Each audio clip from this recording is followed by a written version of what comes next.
kuuleme tähendamissõna nisust ja raiheinast, mis peavad kasvama ja elama koos maailma lõpuni, siis väga tihti, ma arvan, kõikidel tuleb niisugune võrdlus, et raihein, see on teatud inimeste grupp, mis elab koos teise grupiga. Nisu, need on jumalakartlikud inimesed, kes tahavad elada koos Jumalaga ja kelle eesmärk on selge, aga teised inimesed on raihein. Ja siis, kui tulevad niisugused mõtted, siis me võime lihtsalt meelde sellest, kas me kuulame esimesele või teisele grupile. Ja kes on need inimesed, kes on raiheinad, mida me peame tegema nendega. Aga tegelikult lõpuni see ei ole niimoodi. No vähemalt sellepärast, et kui keegi inimestes on algusest peale raihein ja peab lihtsalt ootama, mis toimub temaga maailma lõpus, siis kindlasti temal ei ole eriti võimalusi pöörduma. Aga see ei ole niimoodi. Viimasel hetkel enne surma inimene võib pöörduda Jumala poole. Siis see tähendamissõna nisust ja raiheinast puudutab meid kõiki.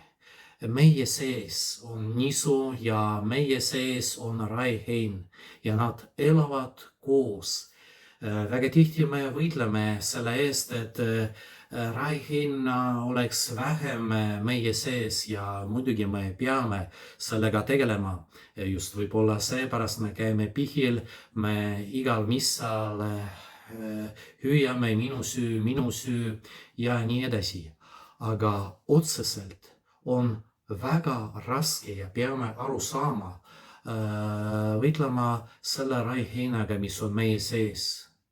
Ei saa öelda, ei, ma enam ei tee pattu. Muidugi teeme, sellepärast, et me oleme nõrgad inimesed. Ravi muidugi on püha pihisakrament. Aga eelkõige, mida me suudame teha, hoolitsema selle eest, et rohkem nisu oleks meie südametes.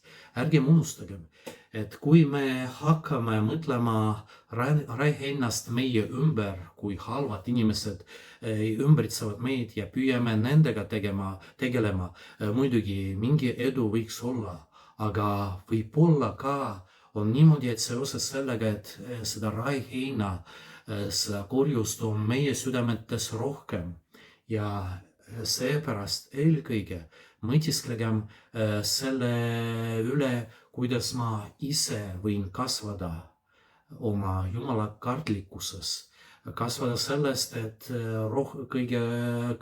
rohkem hea oleks minu sees. Ja äkki tänu sellele me suudame mitte otseselt, aga just niimoodi hävitada raiheina, mis mürgistab meie elusid.